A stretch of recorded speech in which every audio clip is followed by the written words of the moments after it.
distinct pleasure to turn our attention to today's event and to introduce Daniela Flesler, the Chair of Hispanic Languages and Literature at Stony Brook, who will introduce our guest and will also coordinate the question period in the event.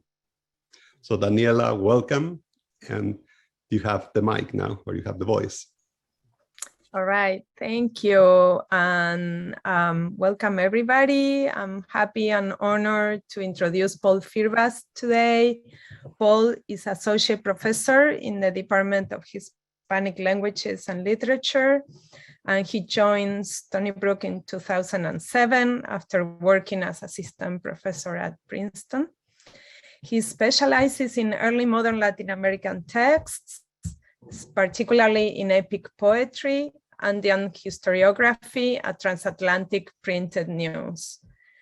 Among his books are a study and critical edition of the epic poem Armas Antárticas, the volume of essays Épica y Colonia, the co-edition of a catalog of the exhibit he co-curated recently at the National Library of Spain in Madrid, entitled La Biblioteca del Inca Garcilaso, and an annotated edition and study of the first known periodical published in the very early 18th century in the Americas, entitled Diario de Noticias Sobresalientes en Lima y Noticias de Europa, in 1700 and 1711. This periodical is also part of his digital humanities project on the circulation of news and networks in early modern Peru and Spain. And I encourage you to check his website, where you can see a lot more about it. And this is also the topic of his talk today, so we'll be able to hear about it also today. So I should also add that Paul is a wonderful colleague and collaborator, and that we are very happy and lucky to have him as a member of our department. So please join me in welcoming Paul, and we are really looking forward to hearing about this latest project, Paul. Thank you. Thanks so much. Thank you, Daniela. Thank you, Adrian. Thanks for being here. I want to start by, of course, thanking the Humanities Institute at Stony Brook University for the faculty fellowship I was granted this spring 2021. I would like to, of course, thank its director, my dear colleague, Adrián Pérez Melgoza, and also Adrián Unger, the program coordinator. My thanks also to my dear department chair, Daniela Flesler, for her generous words and for all her support, to the Center of Latin American and Caribbean Studies, which is always a fantastic place for us to just find interlocutors and to disseminate our research, and to the College of Arts and Sciences for the really, I would say, generous 2-3 FAS awards that have allowed me in these past years to organize academic dialogues with colleagues in South America and Europe on early modern textualities. My thanks also in Peru to José Antonio Rodríguez Garrido, co-editor with me of the Lima News Sheets, to the Grietco research group at the Catholic University of Peru, and to my colleagues, Carmen Espejo Cala at the University of Sevilla, and Javier Díaz Nossi at the University of Barcelona, who have been extremely important for me in this research, in my search to connect these truly transnational networks of news circulation. Well, I have first of all, I wanted to know pretty much if our audience was more colleagues or more grad students or undergrads, because they had like a sort of a different way of addressing some ideas. And I see that it's a very diverse group, so I can go ahead with my sort of a general approach to the topic. I will start right away. If I may, I'm going to share my screen so you can see some images from the work I've been doing. And hopefully that way it's going to be better to, easier to follow me. It's here, I believe it's shared here. Okay. Okay, so let me put this here.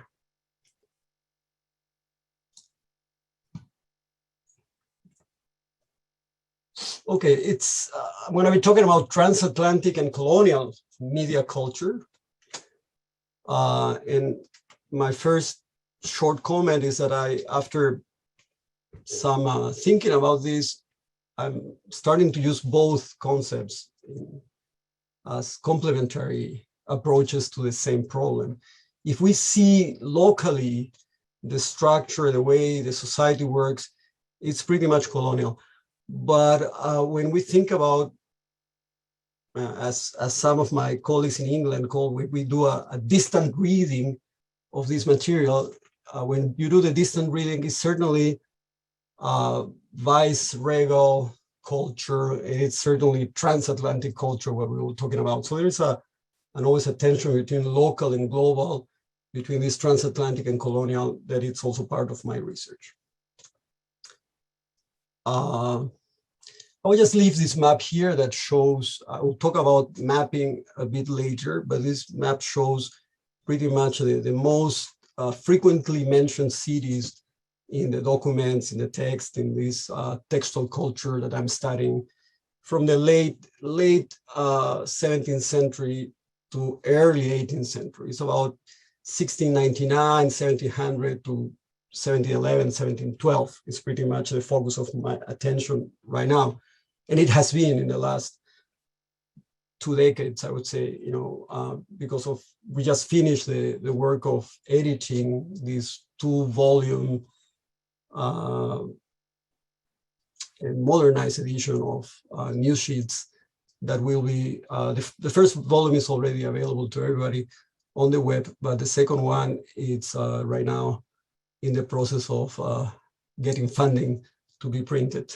So hopefully in a few more months, both volumes will be fully available. Okay, let's say the Spanish symbolic production in the Indies in the colonial period implied a conflictive relationship with indigenous media, since written culture and its technologies sought to replace native cultural production. That is like the beginning of my talk today. There is a history of media, and there is a conflictive relationship with, European media and native media. And especially in urban contexts, although writing and printing replicated those of the European city, they also presented important differences derived from the local and colonial character of their themes and circulation. If we understand the vice-regal city, and it is really my talk, it's also about the city as a text and the printing press as one of the many technologies of this textualized vice-regal city. So if we understand the vice-regal city as a complex media environment with fluid interactions between Europeans and non-Europeans, where streets and plazas were used for expression of politics and popular devotions, the city, its festivals, its prints, its press, everything collaborated in a multimedia setting to communicate and shape local culture. At the same time, any discourse on continuities between the Spanish-American viceroyalties and the European court relied heavily on mediations, on different forms of mediations. The political presence of the Spanish king, For example, the political presence of the Spanish king in America implied a complex symbolic machinery. And in many ways, we can say that a colonial culture is a culture of distance and a culture of mediations. So my study of this set of ephemera documents is really a way of dealing with distance and mediation. So that's like the main frame really of my whole book and work that I'm doing right now. Now, the imposition in a few decades during the 16th century of a Spanish order on the indigenous peoples also produced an internal distance or hierarchy between those who negotiated with or adapted to the new order and those that did not, for diverse reasons. It was not only a question of literacy and politics, but of familiarity with a new epistemology and its semiotic instruments. In general, the indigenous elites of Mesoamerica and the Andes, who were accustomed to complex state structures, managed during the 16th century to open spaces and negotiate their place within the Hispanic monarchy. The religious orders assumed the education of the indigenous nobility, who became native mediators. Educated Indians also began to use the Spanish legal system to defend their own rights, initiating multiple legal claims and producing written documents, generally through mestizo notaries.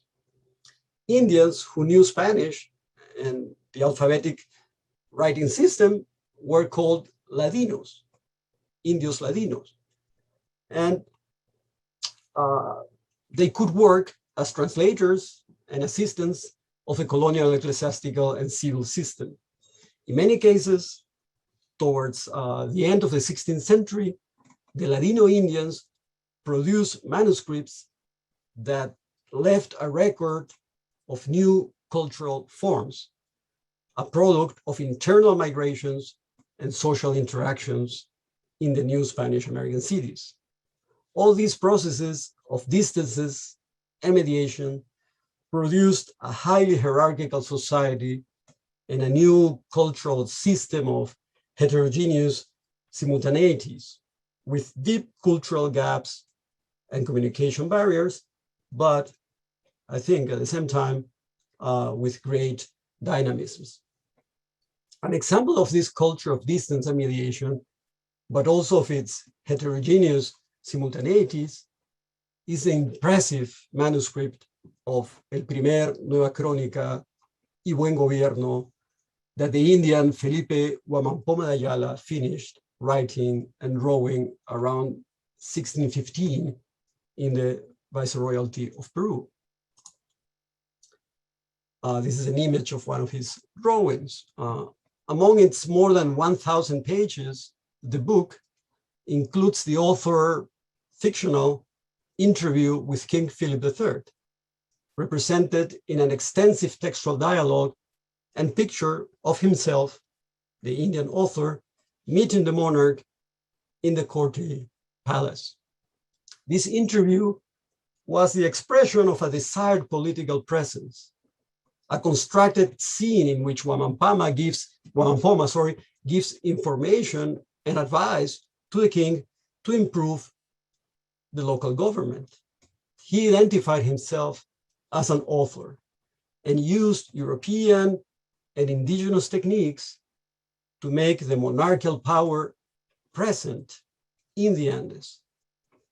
At the end of his chronicle, Huamampoma narrates his own personal journey from the highlands to Lima, the city on the coast. He describes the Spanish city as an immoral space, a place of sin, full of displaced Indians, migrants with new indigenous identities that had abandoned their original land to become servants and artisans in a new economy. Juan Ampoma himself was part of that violent modernity, acquiring the identity of an itinerant author in a new world of texts, movement, and reproduction. This is a very famous and important image of the author himself, a self-portrait, walking with his son, Francisco de Ayala, leaving the province and going towards the city of Lima.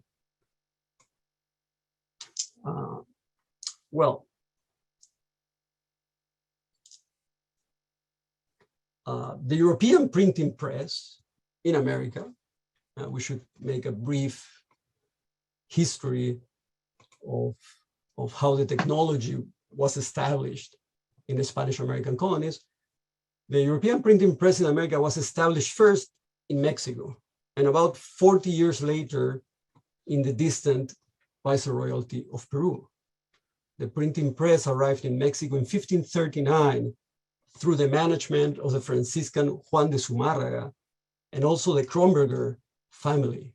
They were printers and booksellers settled in Seville with mining interest in New Spain. The printing press itself was not a particularly profitable business, but it strategically served an economy of favors. In principle, it was a tool to speed up and regulate evangelization. But it was immediately extended to the administration of government and, in a broader sense, to symbolically transform indigenous geographies and populations into Castilian kingdoms. When large parts of the indigenous population were already considered Christians, the political use of a printing press shifted towards the interests of the court and urban institutions. The Spanish crown approved the installation of a printing workshop in the Viceroyalty of Peru around 1583, 1584. The first printer in Lima was the Italian Antonio Ricardo, who had been the fourth printer in Mexico, active between 1577 and 1579. He moved to Peru with all his equipment in 1582. The transfer of his printing press to Lima coincided with the implementation of new religious policies to regulate the complex evangelization of the Indians.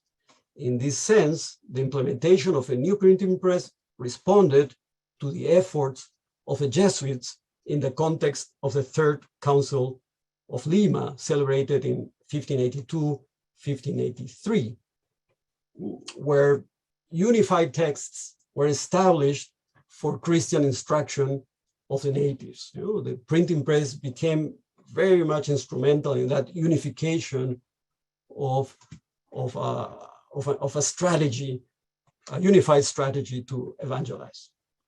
Thus, the first printed texts by Ricardo in 1583, 1585 were a trilingual catechism in Spanish, Quechua, and Aymara, and also a grammar and vocabulary of the Quechua language, all published with the help of a Jesuit order. The books were reprinted, new editions were made in Seville with some modifications by Clemente Hidalgo and Bartolomé Gómez in 1603 and 1605. The colonial printing press depended much more on institutional commissions and printing privileges than on the sale of printed media. The local production was limited by the scarcity of printing types, as well as by the high prices and shortage of paper. And this is a very important differences with printing presses established like a century later in North America, in New England, where we will see by the end of the 17th century, for example, how many paper mills were built and installed in different areas of Pennsylvania, New York, Massachusetts, etc. There was no paper production really in Spanish America, not as far as we know. So paper cost and paper imports were a form of controlling also the printing press. Both in Mexico and in Lima, printers used, as far as is known, exclusively European paper, mainly Spanish, but Italian paper in special occasions. The cost of printing was much higher in America than in Europe, and more limited in its typography and scope. Thus, some local authors chose to print in Spain or in Italy, but these usually delayed the process and was not recommended for text in indigenous languages where no proofreader was available. Although the material limitations of the colonial printing press were undeniable, and its production was under constant control of and censorship from the civil and religious powers, we should also consider that prints eventually fell into the hands of non-traditional readers, as is evidenced in intellectual production of mestizo and indigenous authors like the one we have just seen, Huamampoma, that reveal great familiarity with a large print culture obtained exclusively in America. But of course, international book traders and the extended change of dealers that were established in Spanish viceroyalties efficiently supplied European books to its vast territories.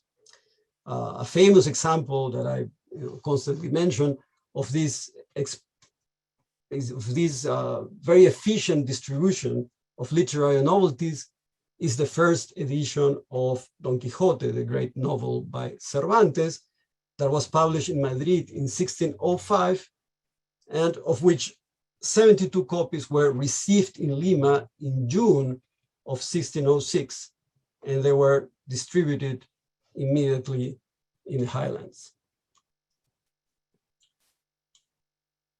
I'm going to start talking a little bit here about the city of Lima and the printers and the release of the first news sheets in the city. You know, by the year 1700, the Viceroyalty of Peru extended from Panama to the Kingdom of Chile and the port of Buenos Aires, projecting its imprecise southern limits to the Strait of Magellan.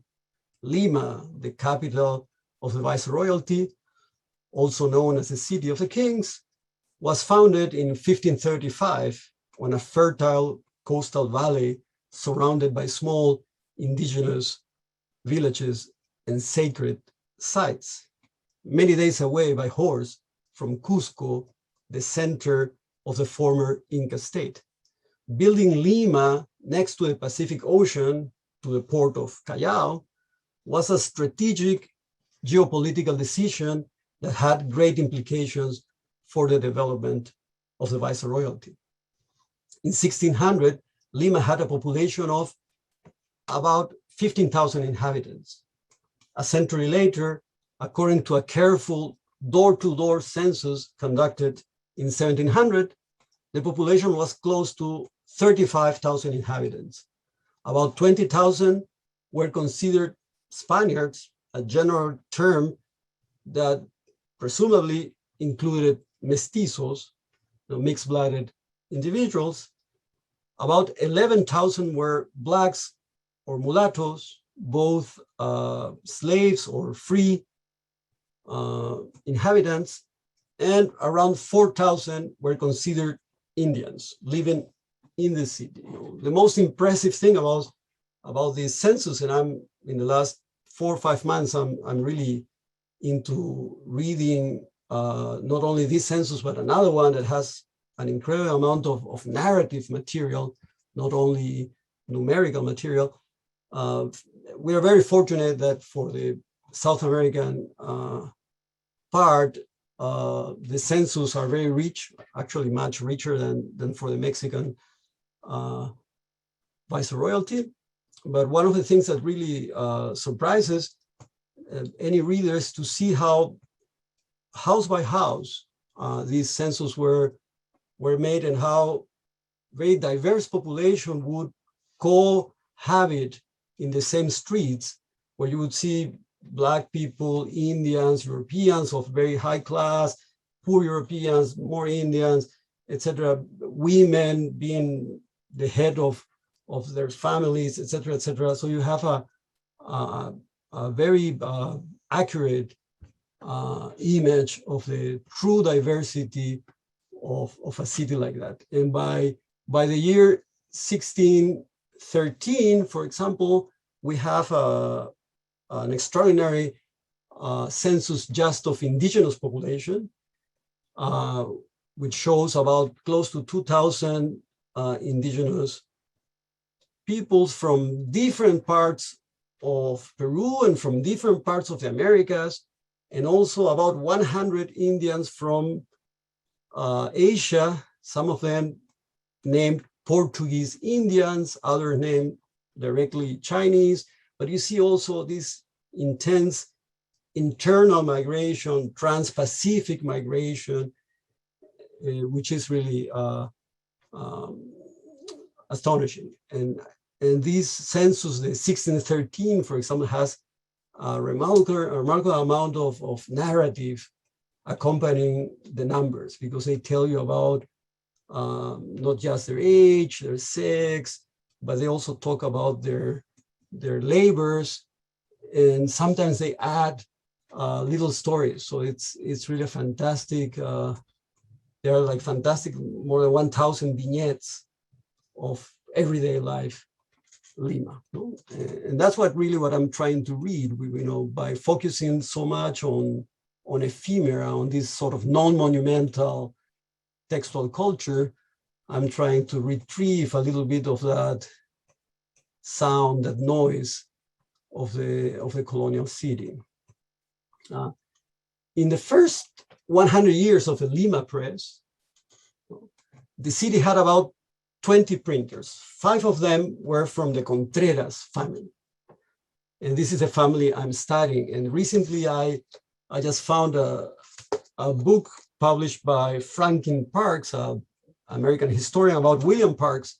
It's a whole book devoted to this printer, the one that released the Virginia Gazette by mid-18th century. So this is very much the kind of book that I'm also doing, but for the Spanish counterpart. So I'm happy to see that there's something similar for the North American part.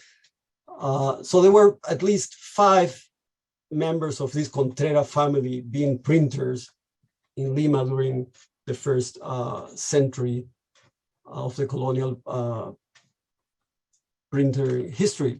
The first Contreras, by the name Jerónimo de Contreras, arrived in Lima in 1621. So exactly, we're celebrating, let's say, 400 years of that arrival from Seville, and started his operations immediately. He moved to Lima with all his equipment, apparently, and started printing very important books that very same year. I'm going to show you, well, this is a map of Lima that I forgot to show you. It's a early 18th century map of Lima that shows some of the neighborhoods. I just wanted to point out that on the other side of the river, on the northern, what here seems to be the northern side of the river is really the western part of the city. There is a neighborhood called San Lázaro, which was mostly indigenous and Black, but also many Europeans of different origins would live in that area. There was traditionally also the green neighborhood called El Cercado, which was an indigenous area, but in that moment had only 300 inhabitants.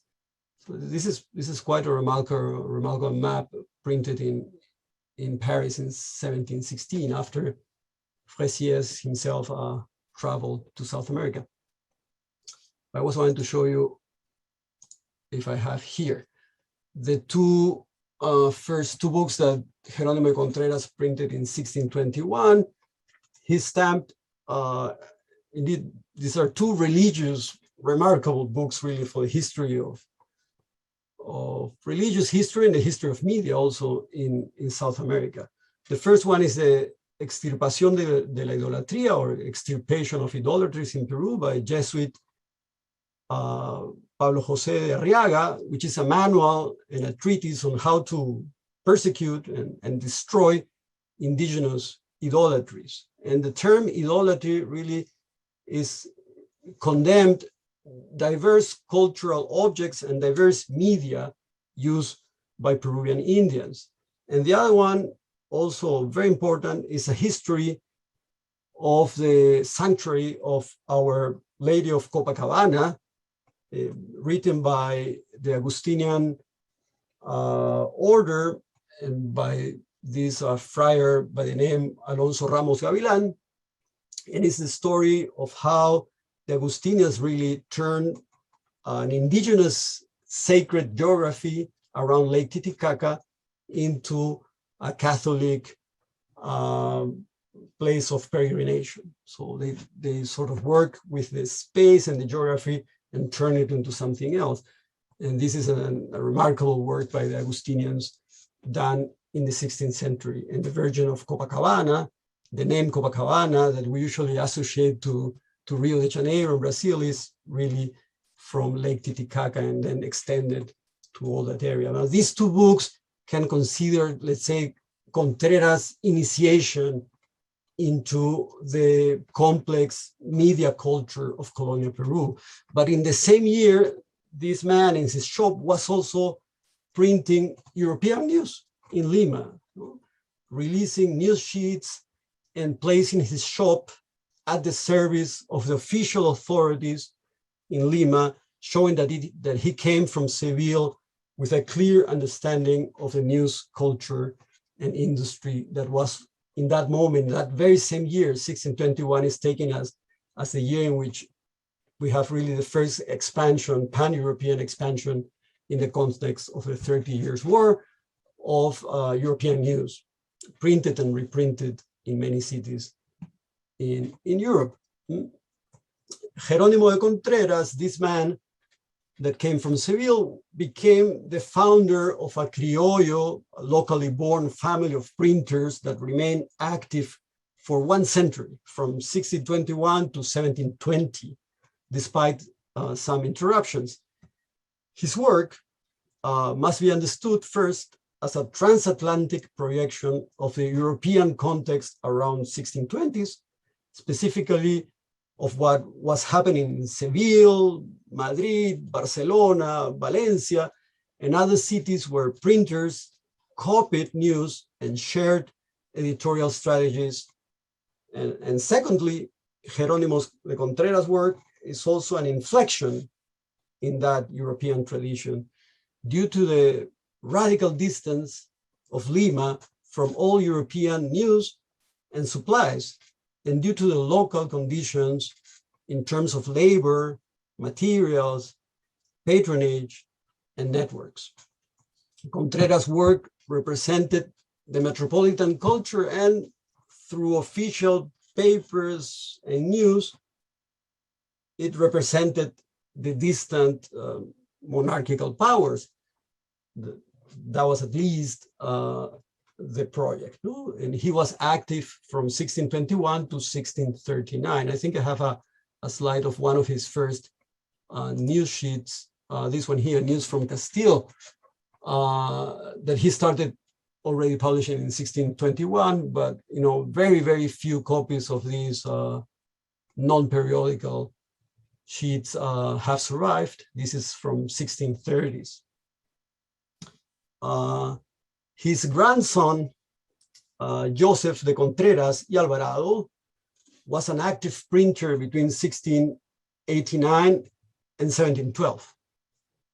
And he was an occasional poet, and he would become the most influential printer in the family and perhaps in the whole history of colonial Lima. Between 1693 and 1699, he accumulated all the distinctions and privileges that a printer could have desired. He was appointed royal printer, which was a recognition for his services to the crown, and named printer of the Inquisition, printer of the Tribunal de la Cruzada, and printer of the University of San Marcos. His position was so prominent that his image was stamped in 1701 in what is the only known colonial engraving of a Spanish-American printer in his office. And I have it, sorry, that one here. No? However, all this recognition, all this political recognition and power did not translate into wealth at all. On the contrary, his testament and related documents before his death in 1714 that were recently published by Pedro Guibuch in an excellent book from 2019 all these documents reveal that he had a very precarious economic situation by the end of his life, and that his printing equipment was really completely run down. Although he managed to maintain the license for printing primers, cartillas, which was a very important business, a license that was originally obtained by his grandfather in 1626, which gave a yearly steady income. It is unclear if he kept that and other licenses after 1705. As we will see, the publication between 1700 and 1711 of the periodical series that he released in his shop was perhaps the most important official service that José de Contreras y Alvarado rendered to the government. In those years between 1700 and 1711, when he released the series,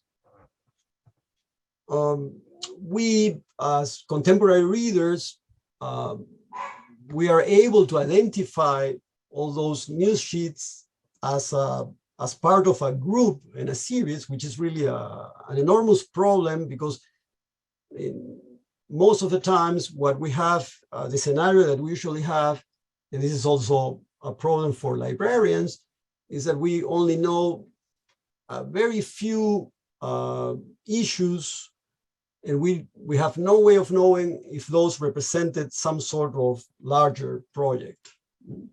In this case, what I was saying, that the series that was printed in Lima between 1700 and 1711 is easily identified because all the news sheets were collated in chronological order and bound in a single volume that was made in the same print shop.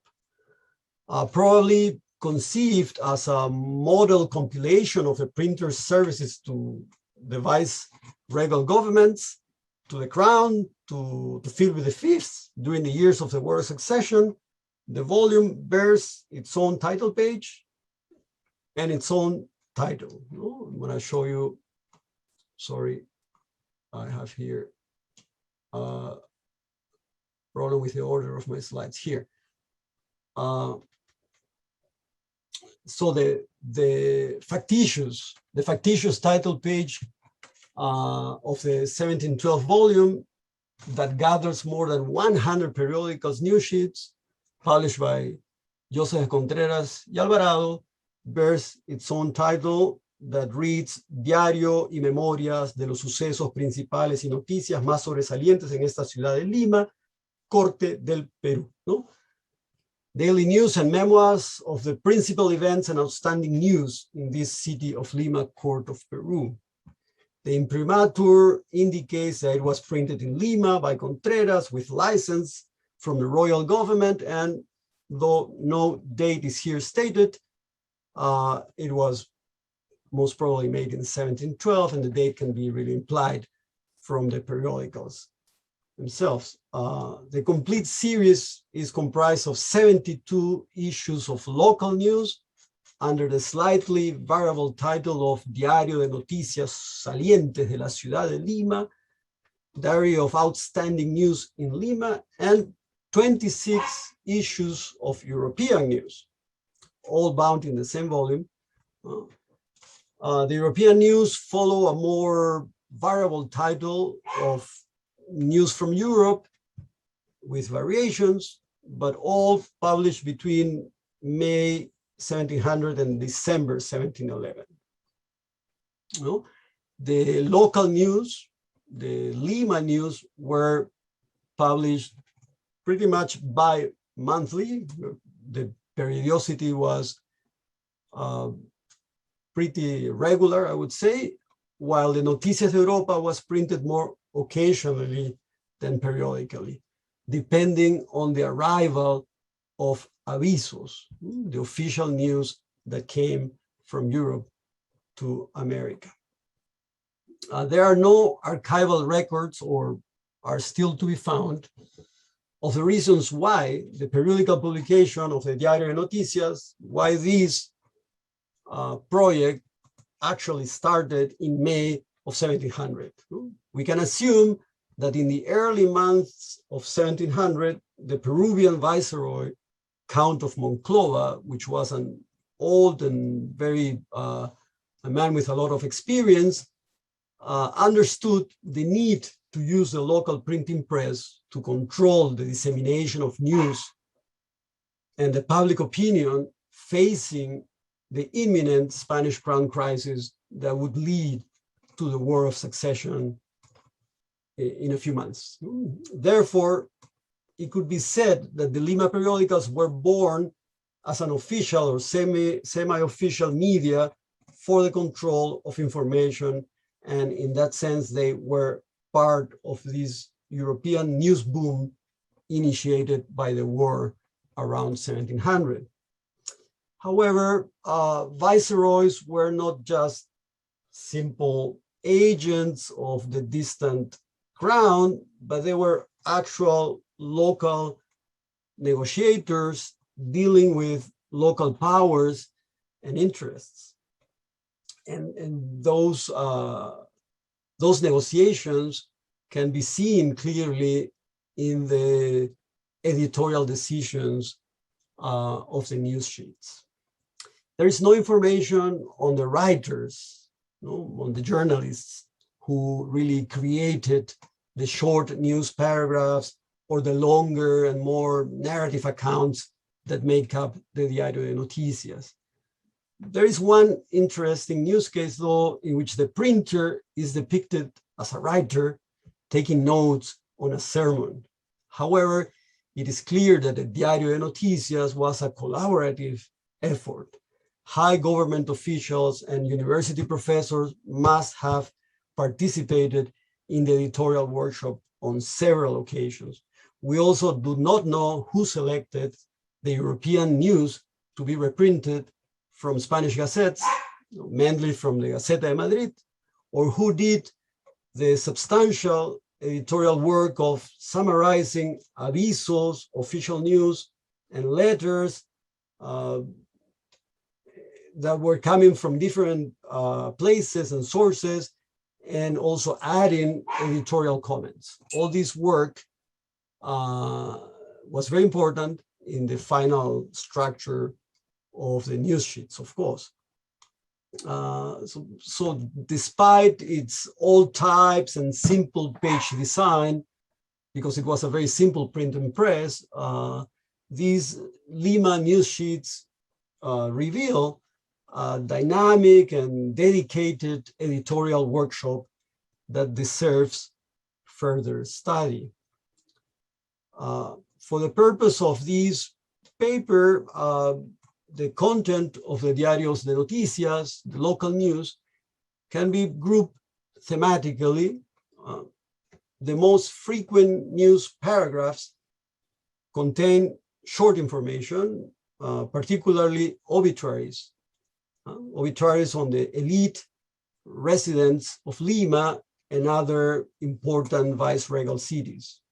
Another important group, a thematic group, relates to government, church, university, guilds, and includes information on appointments, appointments of dignitaries, officials, and also on merchant affairs. A large set of news registers the transatlantic movement of papers and people. We have news about movement, we have news about news, with detailed information on routes, dates, and agents. and the arrival and the departure of postal dispatches to and from the viceregal provinces, as well as the maritime traffic with Panama and Chile and Buenos Aires, and the arrival of French ships via Cape Horn or the Strait of Magellan. Another group of news, generally more detailed, describes and narrates religious and civic festivals in the city, which include information on bullfights and plays, comedias, and in some cases on indigenous parades. The Diario de Noticias also contain some accounts on robberies, on crimes, generally imputed to non-white residents of the city, and descriptions of natural events such as earthquakes and the plague. In many cases, the different personalities and interests of the three viceroys that governed during the almost 12 years of the series influence the editorial decisions. And you will see that the extension of certain news completely reflect the position and personality of this or that viceroy.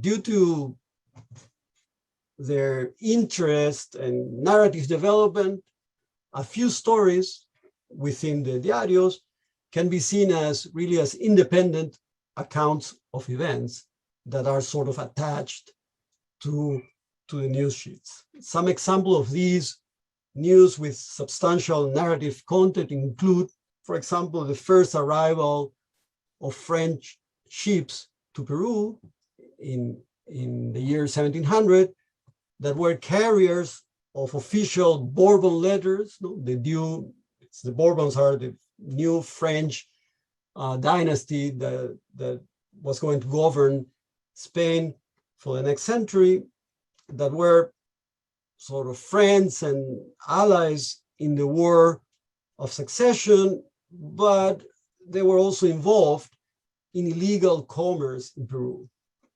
So they really deserve a few pages of study and analysis in any article, because it's really of great interest. Another example, for example, of news with narrative content that should be studied more closely would be the procession of indigenous, the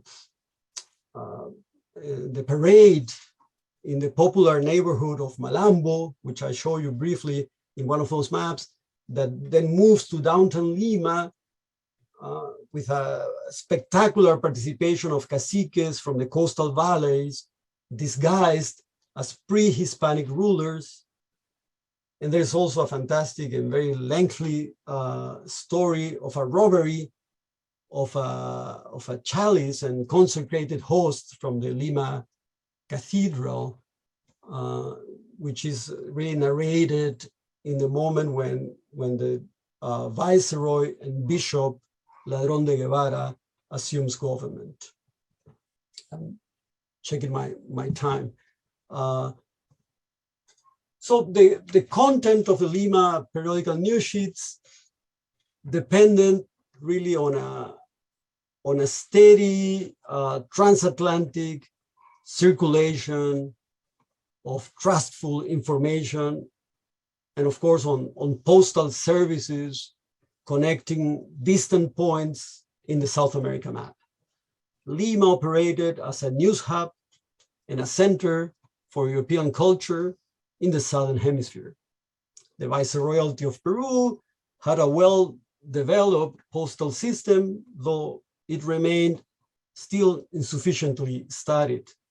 The mail operated since 1599 with a large clientele network, used pre-Hispanic routes, and employed indigenous postmen called chasquis in Quechua language, a term, chasqui, that was soon incorporated into the viceregal administration. I'm going to show, this is a sample of a page of one of the more than 72, 73 diarios that we have numbered. They do not have really a number by themselves. It's an editorial intervention that we have done. For example, this is Diario 68, the one where we see on the page, and we see how it is structured. This follows also a European design. Each paragraph is like a unit. It's a very important editorial concept, the news paragraph, which is movable, which is easy to translate, and usually has a date on the beginning. The month is sometimes openly said, or it's implied from the title. You see those dates that are at the beginning of each paragraph. And you have, like, for example, here examples is a longer paragraph on a local religious procession, a shorter paragraph on just the information on the arrival of French ships in Chile through the Strait of Magellan.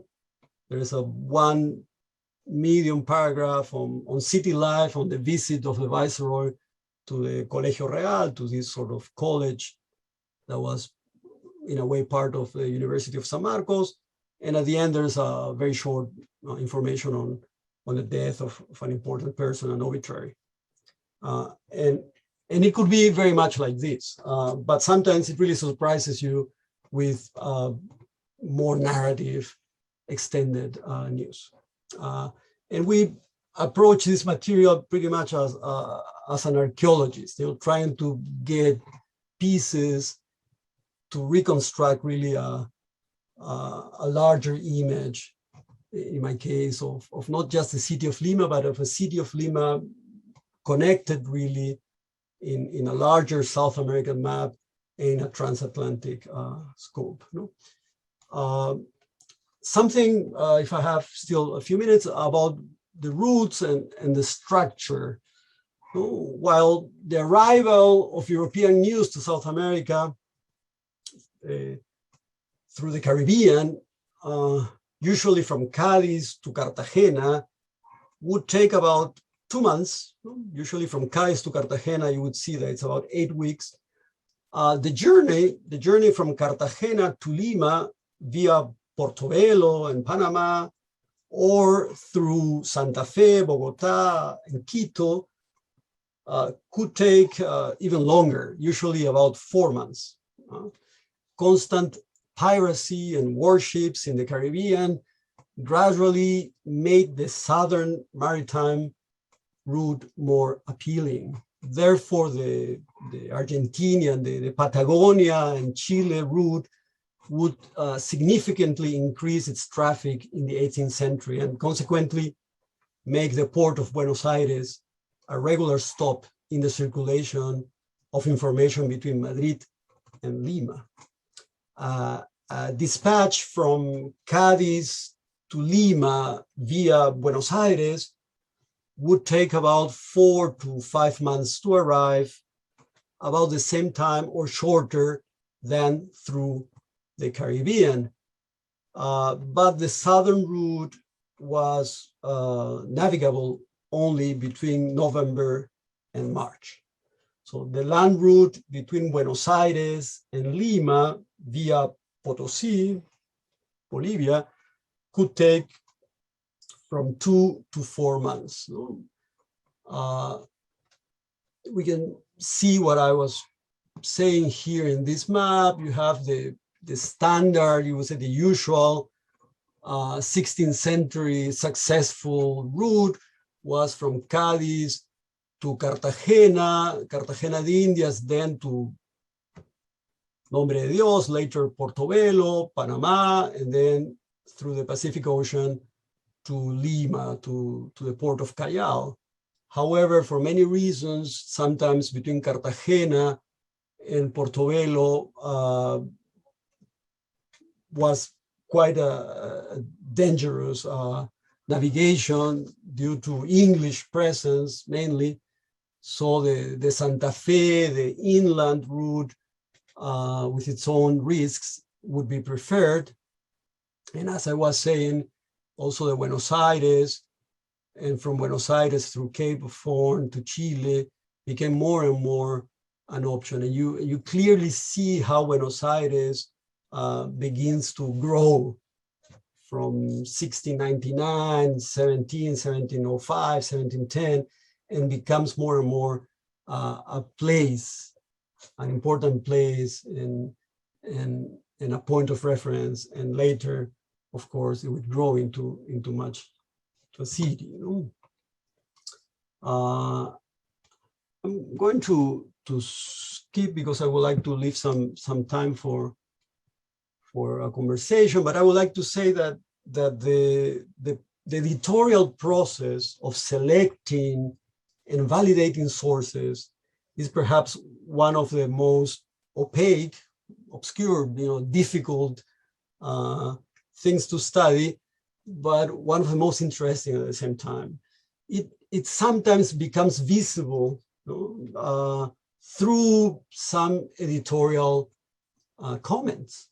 The editors use a vocabulary, a qualitative vocabulary to evaluate news, giving them, for example, creencia, verisimilitude, or pleno ascenso, total assent, when they validate it completely, or while facing doubt, they would prefer to wait for the truth of the aviso. ¿No? The aviso is the official, the boxes, los cajones de avisos, the boxes with the official news that were supposed to flow constantly from Cadiz to Cartagena, but especially due to the War of Succession, that constant flow and also the fair of Portobello and many other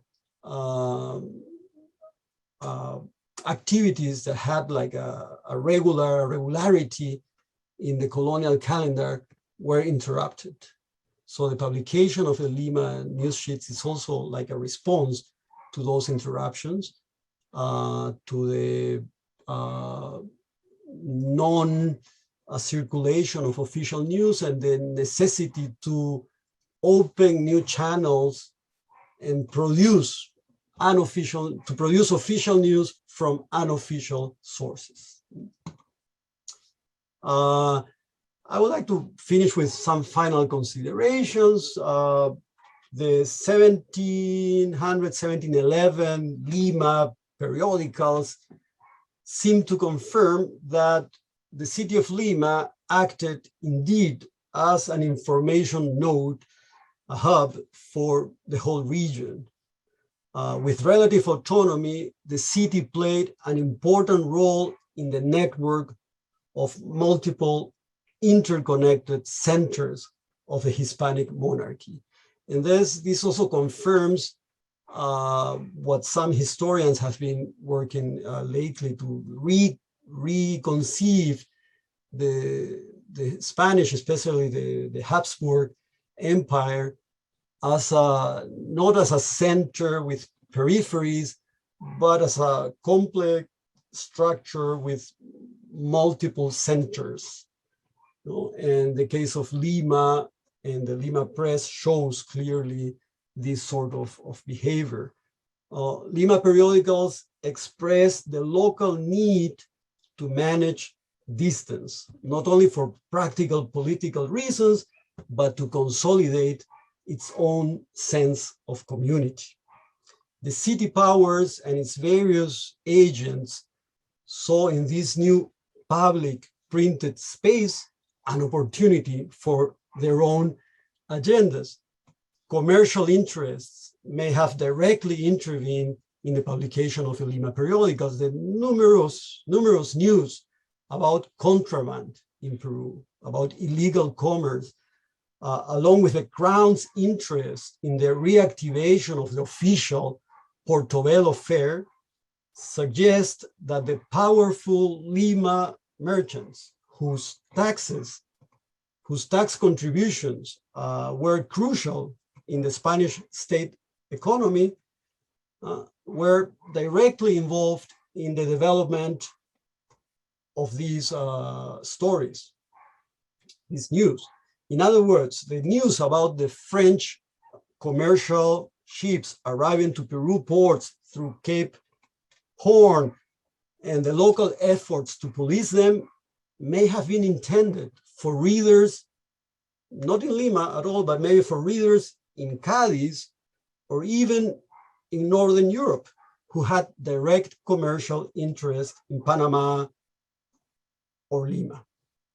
However, we have no actual testimonies of the circulation or readership of the Diario de Noticias, and we have no documentation on these news sheets being actually sold in Lima or in any other location.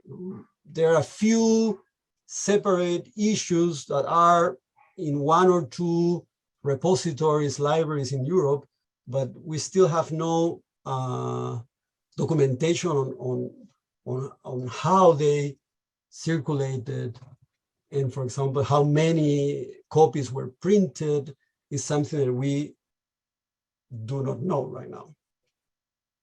The closing of the series in December of 1711 in Lima reflected also a twofold scenario. On the one hand, it's the ending of the most critical part of the War of Succession after the battles of Brihuega and Villaviciosa in Castilla-La Mancha in Spain in December 1710, no? After the victory of Philip V. News that were published in Lima about 6 months later, no? By mid-1711. That's on one side.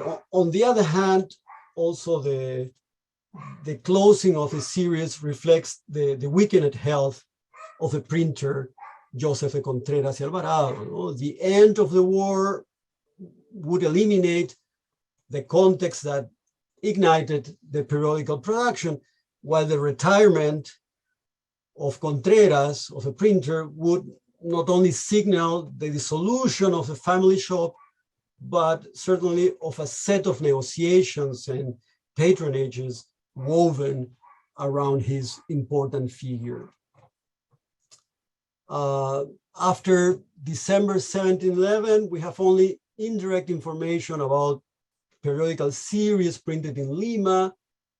Only a few sporadic pamphlets are preserved, and none with the same characteristics of the 1711 periodicals. No, we have to wait really until 1744 for the publication of the Gaceta de Lima, the Lima Gazette. Although in the publication of the Mexico Gazette in the 1720s, in the first issue, there's a piece of information that refers to the publication of news periodicals in Lima that the Mexicans were imitating. However, we are not sure if that reference, that Mexican reference, is to the very same set of news sheets that we are studying, or maybe some other set that is now lost. Ultimately, Lima's strong editorial position in 1711 was much more the culmination of 17th century processes than any anticipation of the reforms that the 18th century would bring. In contrast, New England's first periodical showed the beginnings of a modernization process that would rapidly multiply printing presses and news sheets here in North America. In 1704, which is 4 years after the Diario de Noticias started its publication in Lima, bookseller and postmaster John Campbell initiated his Boston news sheets. the movement of printers and information between London and Boston was much faster, more fluid than between Madrid and Lima, that's for sure. However, that first Boston newspaper was basically a reprint of the London Gazette. It included almost no local information. No? It was overwhelmingly made of news of Britain and Europe reprinted in Boston, as Charles Craig, for example, has studied. No? While those Boston papers were mainly trying to engage readers and cultures, American readers, to engage American readers with the mother country, let's put it that way, the Diario de Lima was a medium of local politics and culture, which promoted a sense of transatlantic community. It represented the city agency and its role as a hemispheric center within the network of a multi-centered Hispanic monarchy. That's all. Thank you very much. If you have any questions right now, I can stop sharing my screen, or if you want to, I wanted to say something about the maps, because like this very last map here, for example, has a lot of computational work behind, although we don't see it, but it was very interesting to produce, for example, this list of 47 most mentioned cities. Well, we had to use artificial intelligence for the computer to actually identify those names as names of the cities.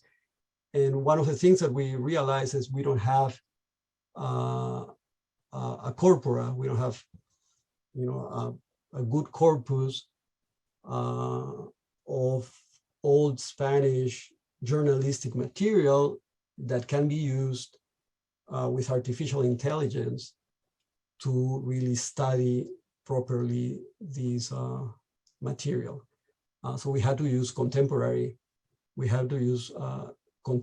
journalistic texts, which have been lately compiled at the University of Barcelona, and the accuracy was not as good as we expected, but still, we produce a very reliable list of the most mentioned cities within our universe, which is about 100,000 words. That's what we have right now, what we are working with.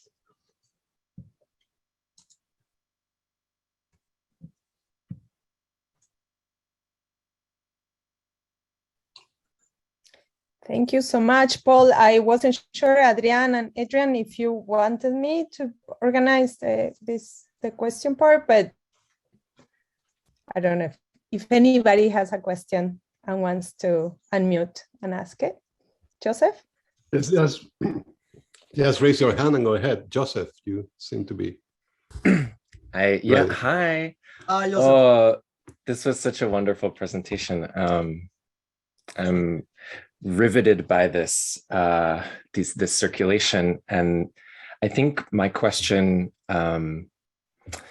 perhaps is a bit methodological, but it gets at some of the ways in which you're describing centers and not one center but multiple centers, and even just now a world. And it reminds me of some of the contemporary debates, for example, around indigenous peoples and worlds and worldings, and one world of many worlds, or what types of worlds are we talking about? And it seems to me like this type of research could have really important implications for what do we mean by the world? What world are we talking about? Particularly as it relates to disciplining of indigenous bodies, right? The idolatry text that you mentioned earlier. And so I'm just sort of curious if you could say something about kind of toggling back and forth between creating readerships or creating worlds, and if there's a way in which that type of a framing plays into a broader conversation in some of the work that you've been doing. It's a great question. It's very difficult to answer, Joseph. I will see what I can do. But it's an important question, first of all. I would say that some of my colleagues, especially in England, for example, that have been working with this kind of material, European material and news sheets, they tend to use like a distant reading sort of approach, you know, trying to see this like from the point of view of a satellite, and more than dealing with the content of the texts. What they are trying to see is how news move really in the map, and they see networks and nodes, which is cool and important, and I respect that, and I think it has to be done. At the same time, I'm very much interested in sort of a literary approach that is, for me, very similar to what micro-historians do. And that's what I feel very much my own personal connection with some, for example, Italian or some Europeans, but also Americans, micro-historians in that way, trying to recuperate, to get like personal agency in all these movements.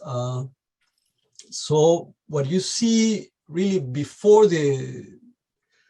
I would say everything changes by 1750s, but like mid 18th century, like the Bourbon reforms, like the French way of centralizing power, everything that would lead into really into a different world in many ways. But I'm dealing with a textual culture that is produced really before that, although my news sheets, the ones I'm working with, are really already part of the beginning of the French, like the Bourbon dynastic government. They really still are part of this multi-centered Hispanic global monarchy, let's put it that way, that really gave a lot of independence and possibilities to locality and also to local elites and indigenous local elites to negotiate their own place in the world in this kind of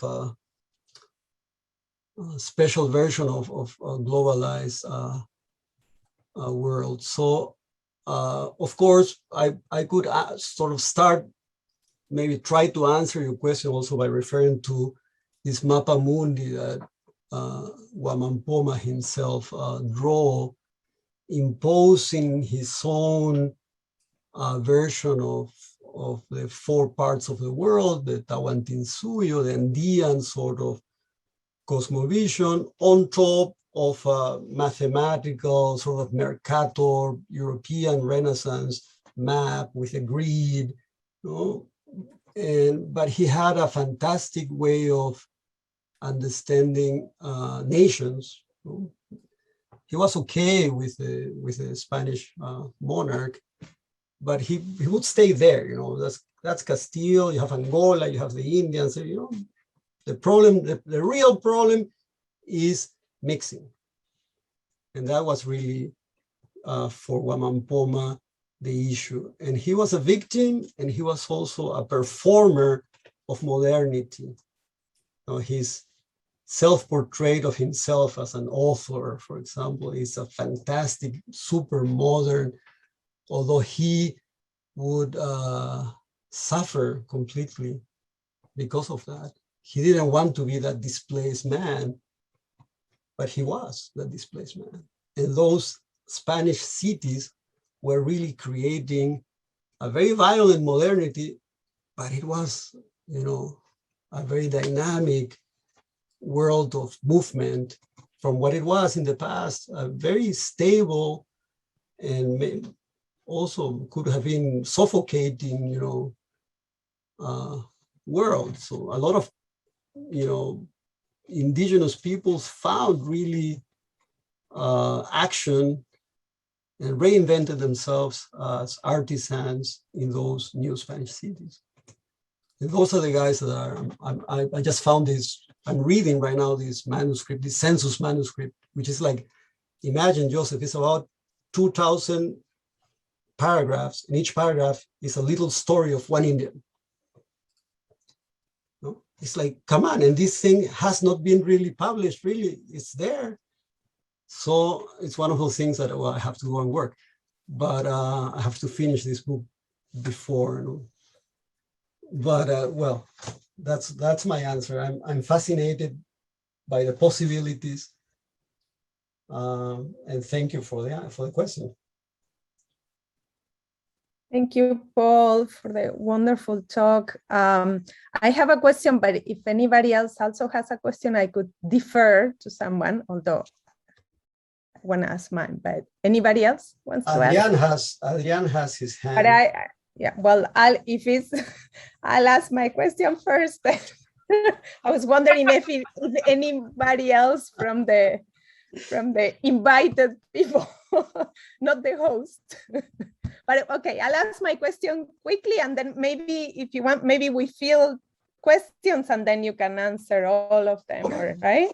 So I'll ask quickly what I wanted to ask, which is that you said that in a way you can hear some of the sounds or the echoes of this multiracial, multicultural city in this news, right? Even though, of course, there is all the heavy editing and selection and everything that you explained. So several of the things that you mentioned sounded, I would like to know more about. One of them was, you mentioned this accusation of the desecration of a host, right, in a church or the cathedral. And I was wondering if you could say something more about that, because that's such a motif and a narrative in Spanish history and European history, of course, but all the way to the 20th century, right? Who is accused of desecrating a host, right? And so who is, you know, someone that carries kind of a specific stigmatization for not being Christian enough, right? So if you could tell us a little more about that episode and what consequences it might have brought, because it's usually an accusation that carries political consequences, so on groups, specific groups of people, right? And then very quickly, just the beautiful map of the city that you showed and the neighborhoods, and sort of how does that, you know, what happens if you put a map of a current map of Lima, you know, how does it compare? So maybe we'll let Javier ask also, and Adrian, and then if you want, and then you answer, or is that okay? You prefer to do that, Paul, or? Yeah, I can. I can do whatever you feel is better. I'm okay, so let's either format. You want to ask Javier and Adrian? Yeah. Oh, okay. Well, thank you very much. It was great to listen to you and to get to know more about your work. We have sometimes so many conversations and etc., but we don't have sometimes time to know each other's work in depth, right? So that was thank you for that. And I have like also sort of a methodological question. I could have more, but I'll just stick with this one. And it has to do with the fact, if I understood correctly, that it has to do with readership, right? Or like circulation, right? Which is like the central one of the central notions also of your presentation and your project, right? But So you said, if I understood correctly, that it was difficult to find like traces of readership of the Diario de Lima, right? And I think that's quite fascinating, right? So I would like to know a little more about that. So it's because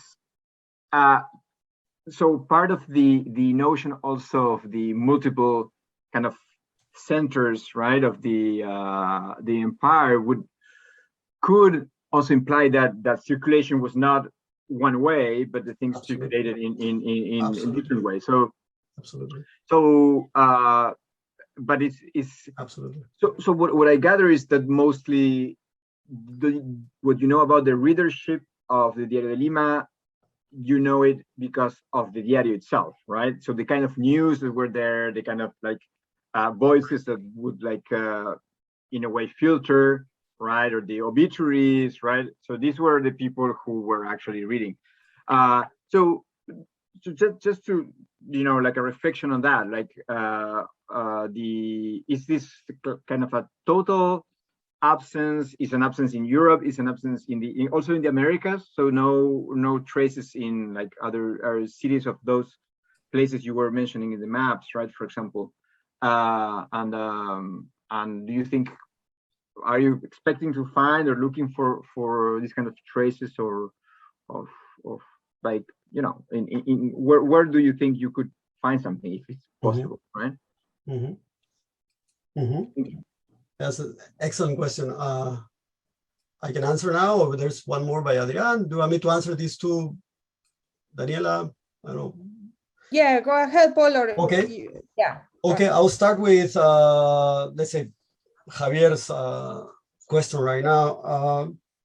Indeed, what you said is it's mostly correct. What we know about circulation and readership is from what the text itself let us know. I mean, we know a lot about the movement of information from Europe to South America. And we know how, and sometimes in great details, how also a European news gets recharged with, you know, South American, Caribbean, South American information while it moves. Because when it reaches, let's say, and it's printed in Lima after 6, 7, 8 months, it has layers of problems. And sometimes the paragraph or the paragraphs tell us about that, because they are aware that the news for the residents in Lima, the news is not only the content, but receiving the news. When they, for example, when they receive un cajón de los cajones de avisos, the official news, it was like a party. They celebrated, you know, official guys got together that night, and you know, that's one thing. Then what we do have some cases, I would say maybe 3 or 4 cases of some local South American news printed in Lima that were reprinted in Europe. Okay, there are a few cases that the Gaceta de Madrid reprints Peruvian news, or for example, there's one case, the most exceptional, actually deals with Colonia del Sacramento, I would say, because it really, it's really the European, Portuguese, Spanish border projected into South America, which is really the concern of that news. And those news move from Sacramento to Buenos Aires, from Buenos Aires through the Strait of Magellan to Concepcion, from Concepcion to Lima, from Lima to Madrid, and then Madrid reprints the news. And then it's funny because that Gazette from Madrid goes to Lima, and the readers in Lima see that their own news has reached, and they reprint it again. No? They reprint their own news. So that's like a full circle that takes about 1.5 years. But we know from like private or public correspondence, from letters, that some of these news sheets were released in towns, and we say, and we know they were sent to Trujillo in northern Peru, they were sent to Arequipa, they were sent to Cusco. We have information like that, but we don't have like a scene. We don't have a photograph where you see the guys actually reading, which would be fantastic, you know, to go with a cell phone and take a picture of how they were actually reading. But what we know is that in those days, one person that knew how to read would always read aloud to a lot of people.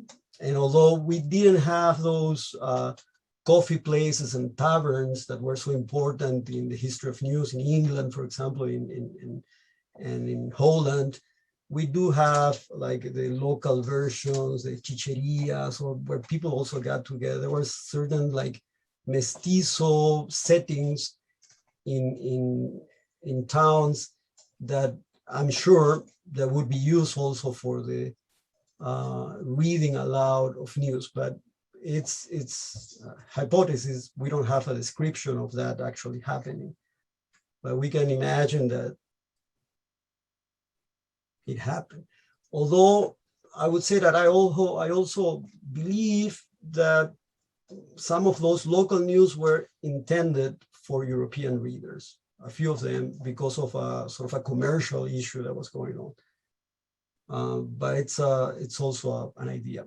And about Daniela's question is fantastic. Yeah, that is a long narrative story. And it coincides really with the new viceroy and bishop. So it's a heavily religious moment. Also, the War of Succession, it's a sort of a very strange war because it became a religious war, although the two heads of the conflict were both Catholics, but because they were, you know, Protestants implied, it became, in a very strange way, it turned into a religious war. So there's no mention of who actually did the crime, who got into the cathedral, but the concept, the la hostia, the hosts were found. The person that did it found, you know, because of guilt or because of whatever, put it in a place, and it's a sacred place nowadays. There is an important plague. Nowadays, there's a monument in a very humble church, in a humble district in Lima, that remembers that issue. We had, of course, a lot of crypto Judíos in Lima. No, it was, but there's no. In that case, there's no mention. There's nothing really. I was reading also with an open mind, trying to get something, but it's usually when there is crime, usually the Black population is always found guilty for whatever reason. Some Indians, but mostly the Black population are the agents of crimes in the city. And the Indians are much more related to popular devotion, although there's also African devotion, but religious devotion. And it's very important in that noise, and that sometimes noise and sometimes beautiful music and dances of the city. It's when you have those moments when different groups of people take the city. And the printing press was also participating of those festivals, because we don't have, that's very ephemeral material, but usually in those cases a lot of things were printed that were used during the festival. I'm trying to read also the shop, the printing press of the city as one of many elements that were part of this multimedia setting. And well, those would be more or less my incomplete questions, but very interesting. I share Daniela, your concern. I was also looking for something, but it's a long story. I can give you it's already transcribed. But they don't accuse anybody in particular.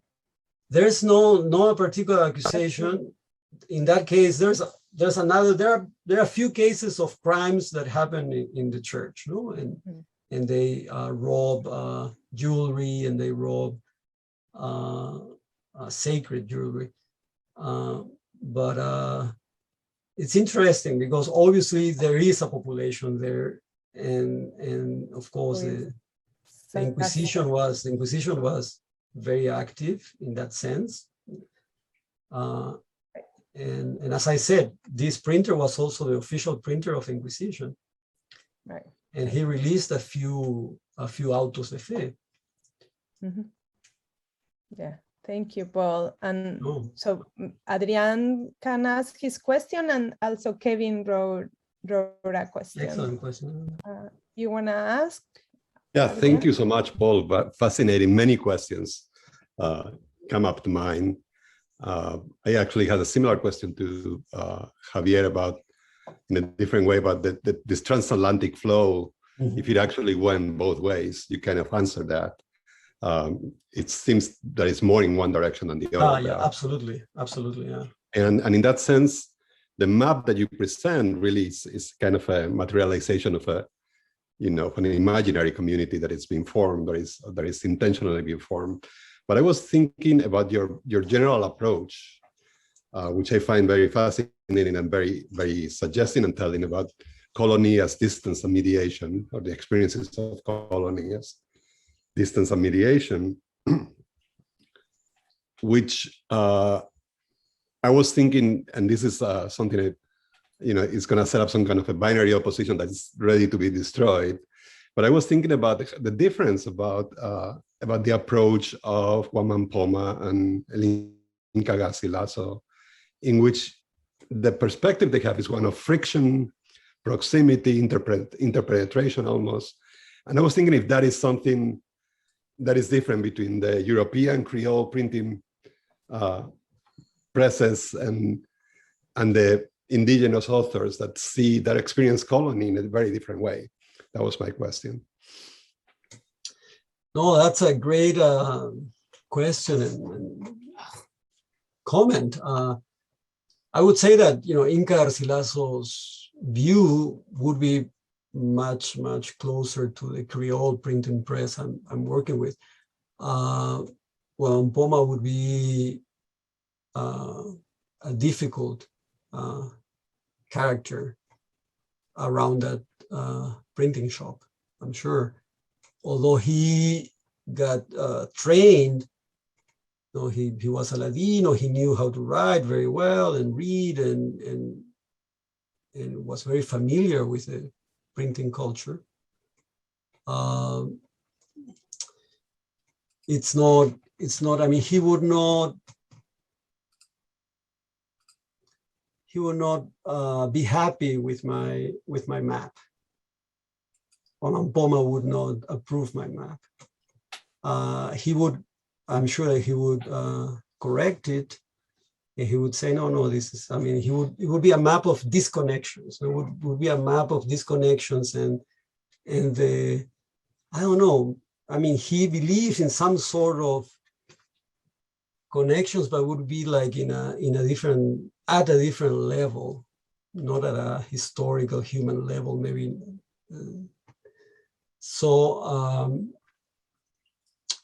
But Mampoma had to deal with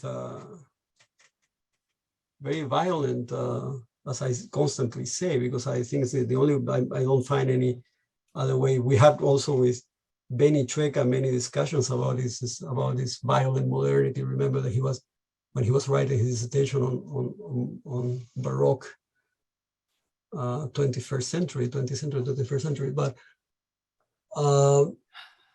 so I don't know.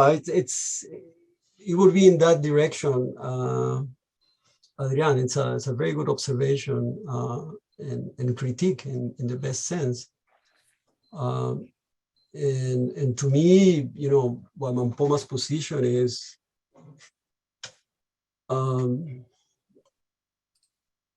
it's also it's distant. I feel much closer. It's more readable what Inca Garcilaso would produce. and I feel my enormous limitations when I read Wamampoma.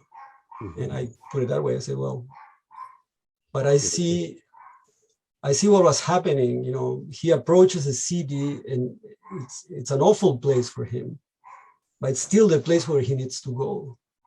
And still he imagines that incredible scene talking to the king, where the king is actually asking him. He's not asking the king. The king is, tell me, Wamampoma, what do I do? He was asking for help.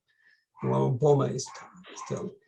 So what I was trying to show in a way is like this desire for presence.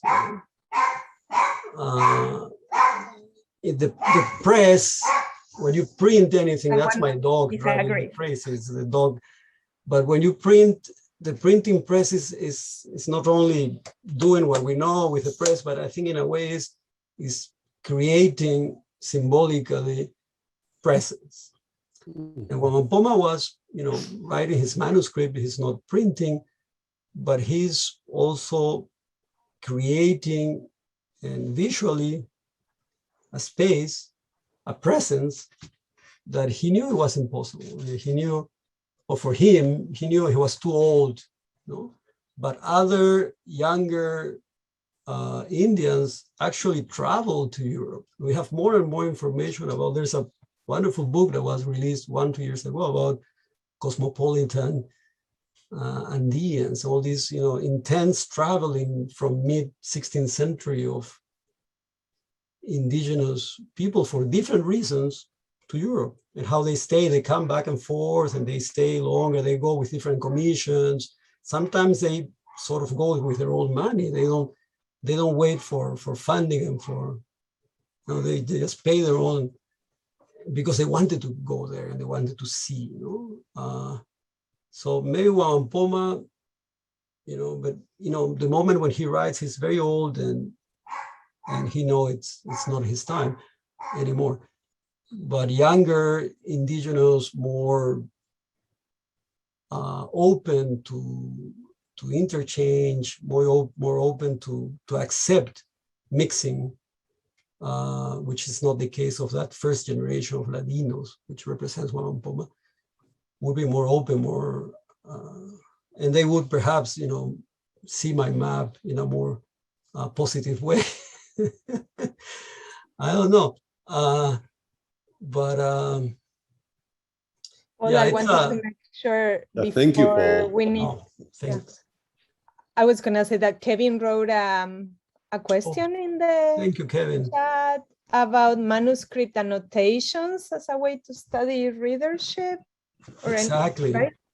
Exactly. Let me go to, I didn't open the chat, but I can go to the chat. As you know, manuscript annotations in actual papers is a way to study. Absolutely.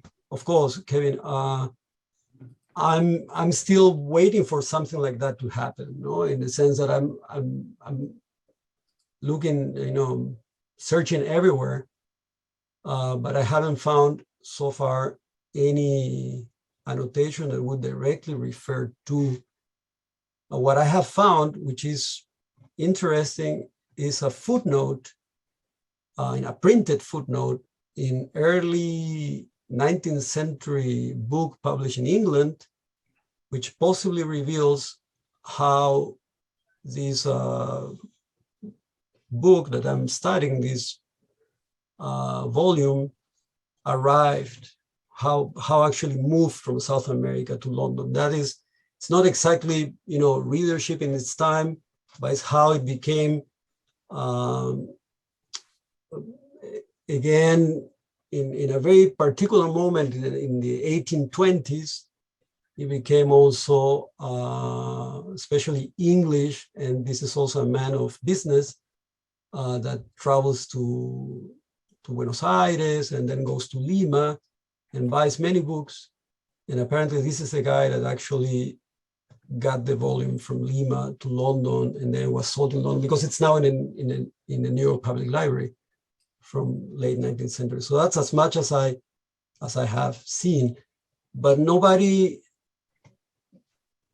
I mean, this is ephemeral. This is not monumental writing, in a way that you we are extremely lucky that this volume was put together by the family of printers that was actually bound in a volume and not used to wrap fish as happened, and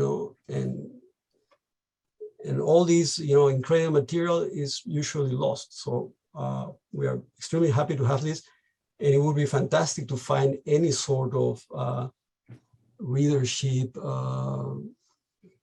testimonies.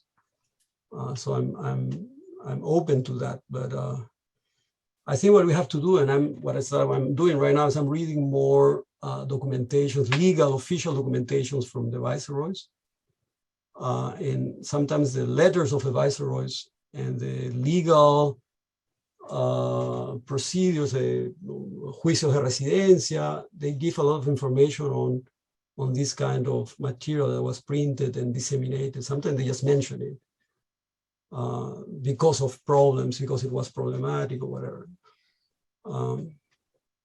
No, but yeah, thanks a lot. There are a few books from the last 20 years that study exactly that, no? And I think we have to do more also on material culture. I was talking about paper. I mean, ink was locally produced, but we should know more also about all of that industry.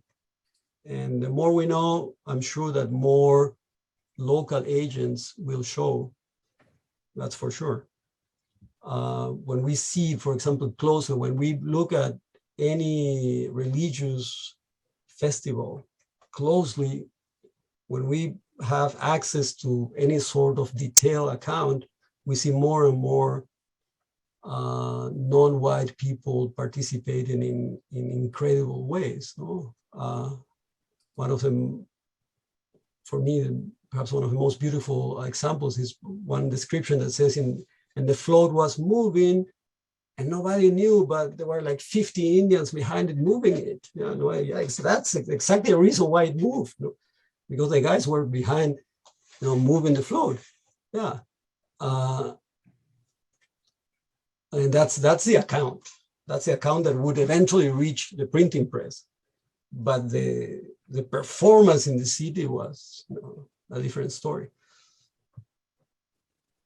Yeah, I would like to, sort of use this as an archaeologist. I say I have the impression that textual scholarship in that sense is a bit similar to archaeological digging, and I'm dealing with a lot of things that I really don't know. I'm trying to make sense. I'm trying to build also a relevant context around these documents.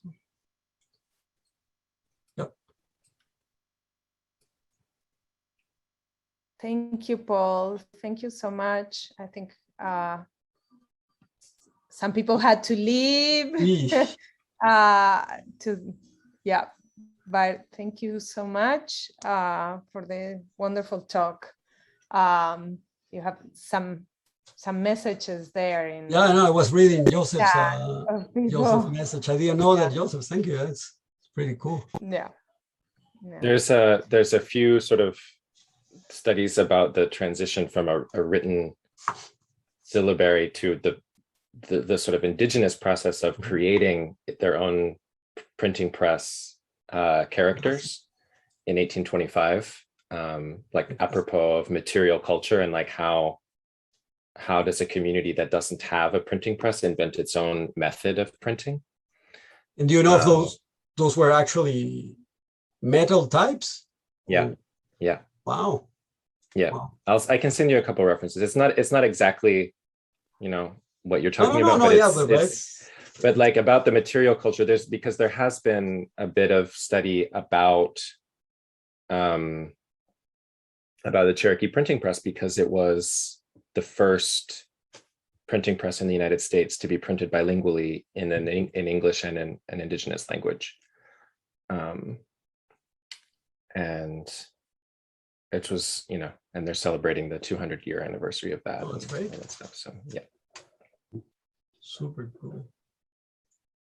Well, thanks so much. Thanks for staying that long. It's about 6:20 something, and so this must thank be. you, everyone. It's been a wonderful talk. It was very great for me to see how this project has grown in so many directions.